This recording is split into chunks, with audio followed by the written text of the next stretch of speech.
बाबा रेंजच नाही पहा, कसलीच रेंज नाही या मोबाईलला, कसलीच रेंज येत नाही. रेंजचा पूर्ण प्रॉब्लेम आहे इथे या ठिकाणी, कसलीच रेंज नाही. रेंजचा मला टावर द्यावं.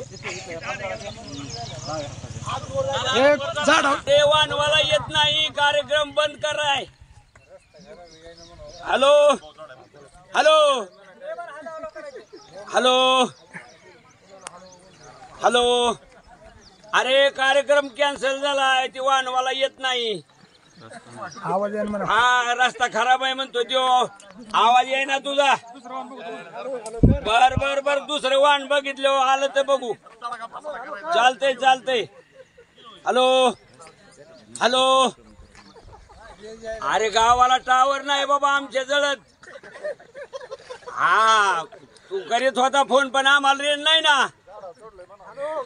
अरे मी झाडावर चढून फोन केलाय, गावात तर नाही काही.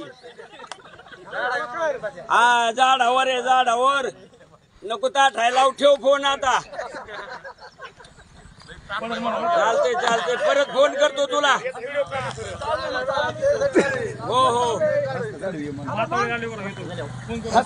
अरे रस्ता झाल्यावर बघू भाऊ, आता कुणाला माया येतील कुणाला नाही बघू आता. नाही तर सगळंच गाव जाऊ कुठतरी इंद्रा येणे. आता गाव तर ऐकणारच बाबा. रस्ता नाही झाला मग काय करायचं? रस्ता मग काय राहायचं इथं? हा पुनर्वसन पुनर्वसन हो, आम्ही कुठतरी काय करा. इथून गैनाथगड, भगवान भक्तीगड, शनिगिरी देवी महादेवाचं मंदिरवर आहे. मोठ्या प्रमाणात इथून भक्त जात आहेत आणि 2 तालुक्याचा जडणवडण रस्ता आहे. त्याच्यामुळं हा रस्ता लवकर झाला पाहिजे आणि शासनाने ह्याचा लवकर निर्णय घ्यावा.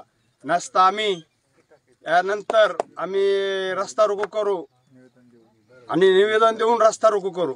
त्यानंतर शासनाने लवकर याची दक्षता नाही घेतली तर हे गाव लवकर आम्ही विक्रीला काढणार आहेत आणि शासनाने थोडक्यात निवेदन घ्यावा. हे आमची सगळ्या गाववाल्याची विनंती आहे. बीएन जनमत सबस्क्राईब करा, लाईक करा, शेअर करा. आपल्या हक्काचं आपलं न्यूज.